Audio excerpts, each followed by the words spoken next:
Okay. Ayo.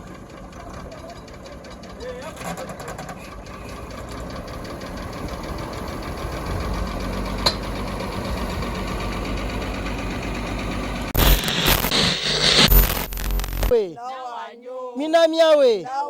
Minamiawe. Yo, mi wago anyoe. Mi chongloga. So he habobore chongloga miawe won.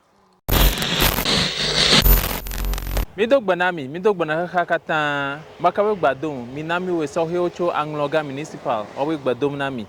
aba pajin wire kema ka shike gbava ye na minami nya ba doto hero le miashi la ba haya akhopa blave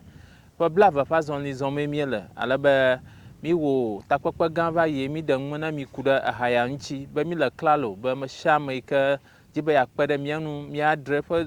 da jumado ta fa da shadow hia mi la klalo ba mi awe plimia pa blave pa zanya do ganto mi da to menye ba mi atu bus stop na koma to ala ba agba adoya pon mi la enye ya mi je dogoma pila we ma mi cover agba mi feeling warm alaba majijio kaka fa jimu anana wunu adoya awunu alaba estaya mi jiba komato no gbova fade no bo yo ojo maga ba no chitro na chibe ajaha o maga hanu ta bus stop ya mi enhuga no alaba estaya wo ajagba azan afia goji aduana alaba na tafa ya mi o tafa da kare angloga clinic yeha mi kpoba aya sasan ya pova ya agbla zingleo yeha mi gbagbajaga akpo yeha gbo kaka makata ma shamaika ajibe akpere mianua mi fa gbo la fufu mi hiana zingli mi hiana chi mi hiana cement mi hiana paint nu shanu ikala marashia mi fa gbo la fufu ba wa akta mianu alaba miawe na wonyu aba hafan kona makomon pokpo ya akpa ganda damna hamavio alaba hamavio a onyo fia onyo plejo mushanu a wo malon dom langu ta madak pana hamavio la gbagba mayo kata pepe de mianu ba miawo wona oje fia to oje gato a mi akpa dam no dongo nana mako ha la moji gbona be akpa de mianu a mi akpa dam no mayo ka akpa de mianu ho mayo kata dongba na mi fa gbolo fufu mi kuku damba maugana va onu alaba nu ikobo yo wana mi ovado mi agbo mi dakpana hamavio alaba woto wofu ao nyamanya go habo we alaka ta wona ya formula agba akaya fi ovado fia anya tana igla na haha kaka kavado mitafa film ta nu shanu ikala shio wo hakpara mianu ayo ba ama wonyu ya fa tamachi abamo na mara wona no je bana dakpane mi akpadam na mi fa magbadawo mi akpadam na mi media partners so Eva Love abale na mi akpom Eva Love jifia na Eva Love do mo ba fi o mate mi akpogo Eva Love TV mi dakpana mi ina na maka Sound City la kata Sound City Radio mi akpadam na mi Jubilee Radio Hogba FM mi akpadam na mi One Forum News mi akpadam na mi alaba mi jangu agoma One Forum kwedoro kuji mushang miawa angulong nchonum ta One Forum News mi akpadam na mi klo domaga okata nana maka mi apa MP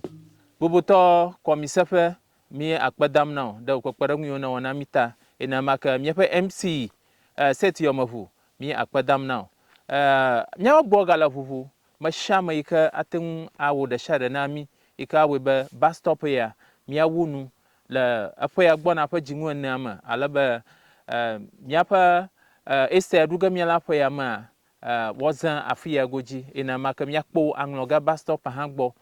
ya fo agbla zingle olaji mi adole zingle mo kata mi dakpana mi miapa gbo la fufu kaka atenwa to kapoje shi oji anami pekpere 0244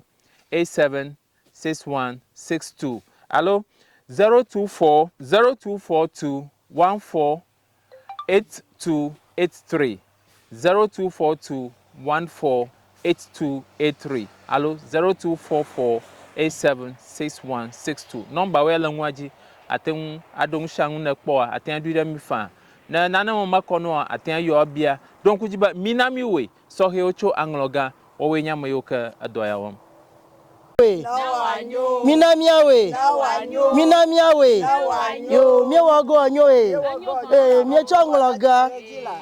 So he abobore chongloga miawe won. Oh.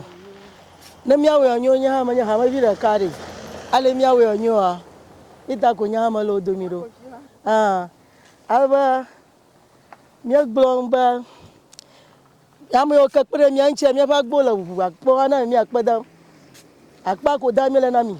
Ba nu yo la ba ta ma chi abamu. Mi akpada ba mi ayiji na mi ala mi o mi ko mi awe. Nene mo ayiji na mi ba basta pa na unu. Akpo na mi. Mi sigle ala va vie na mi ta mi ajagu ya kpere mi an ple sigle. La chio mo kata nya na mi ple pent mi awe ne mi adari lo to mo nyu ha bo bore ko mi nya chongloga kpekpere mi anchi akpo na mi